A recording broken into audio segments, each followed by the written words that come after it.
Julie Faye Evans, is a yoga Kundalini global teacher. So what I know about Kundalini, because it's not the first time we've hosted Kundalini, and in particular Kundalini, because it's relevant to professional performance, in my opinion, and I'm going to ask Julie to talk more about it, but in my opinion, it helps channel our emotions and thoughts into higher frequencies, including the transmutation of sexual lower bass frequency and our power bass, to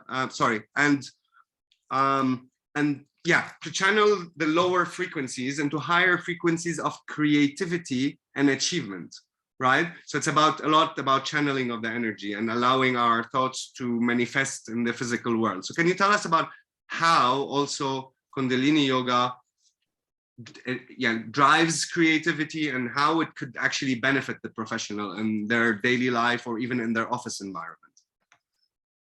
Yes, I would love to. First of all, can you hear me? Okay. Yes, yeah, we can.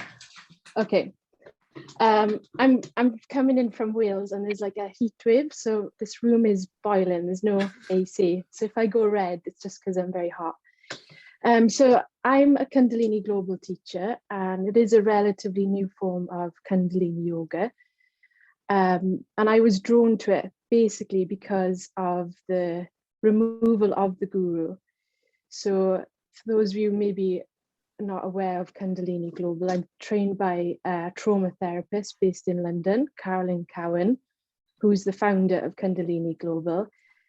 And she was very courageous and she decided to do Kundalini a little bit different, where there is no guru. We're basically invited to be ourselves.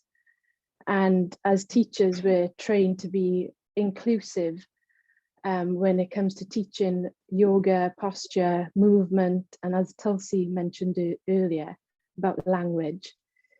So as we're living in a time where we're very much invited to abandon the self, whereas it's through the media, with global pandemics going on, with fear, we're living in high alert.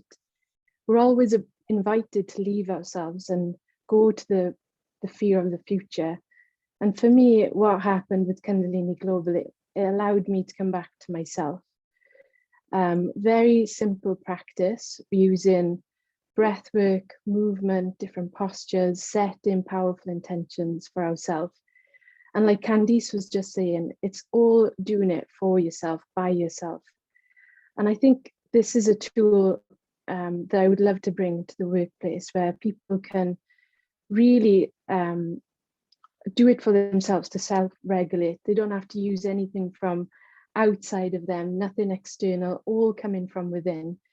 Because we do live in a world where there's going to be times where it's going to be overwhelming, things going on, especially in the workplace. And then Kundalini can very quickly bring you into that place, and a magical place where I call it the place where we're present.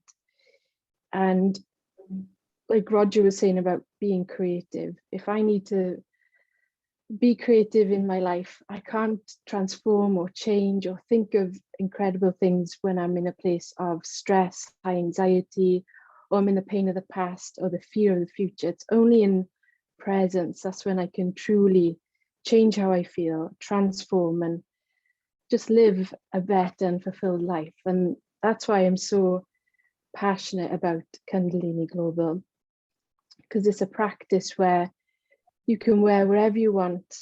You can join in the postures. You don't have to be incredibly perfect. When I do tree pose, I wobble. It's completely fine. And if you came to a Kundalini Global class, you would see it's very unique, and we offer a very kind space for you to explore stillness, become present, and land into your own sacred space. And it is a spiritual practice, but it's also helping people to become aware of their stress system. So it's rooted in the vagus nerve, rooted in the stress system, and also bringing in that sense of spirituality. And you can play with that in your own sense. You can bring it in your own prayer, any gods that you worship, or if you worship the universe. It's really a unique experience for the individual, sorry. And that's what drew me in the most, because I love that feeling that we're much bigger than just this, just the physical body, and that there's someone else out there, because that makes it so much more supportive to know that there's something else out there. But I realized that around the world, it's so much different for everyone else. And that's what I love about this practice.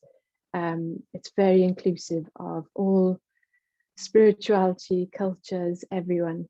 So I think it's needed in the workplace to help people. Thank you so much, Julie. Julie, it's always lovely seeing your face. You always that smile, and congratulations. You're also new, recently actually got certified with Kundalini Yoga Global. So congratulations for that. We wish you an amazing journey. Thank you. And just to kind of close this session, I want to thank all the panelists.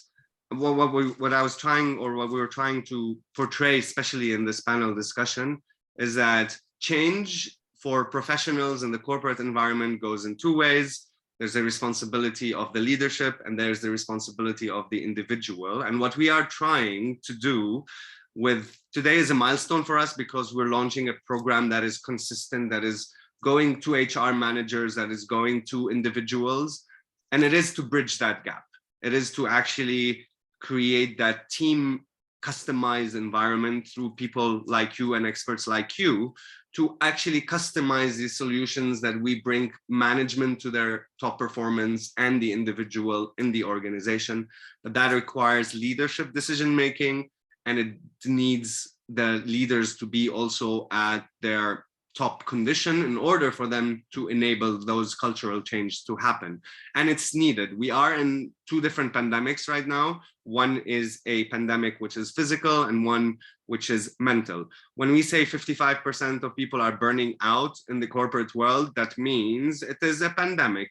And therefore we now, it's like, it's no longer that like 5% of people are burning out. It's 55%, they're the majority. So I think there should be a revolution of burnouters, and I'd be on the lead. I don't think anyone deserves to suffer in silence anymore.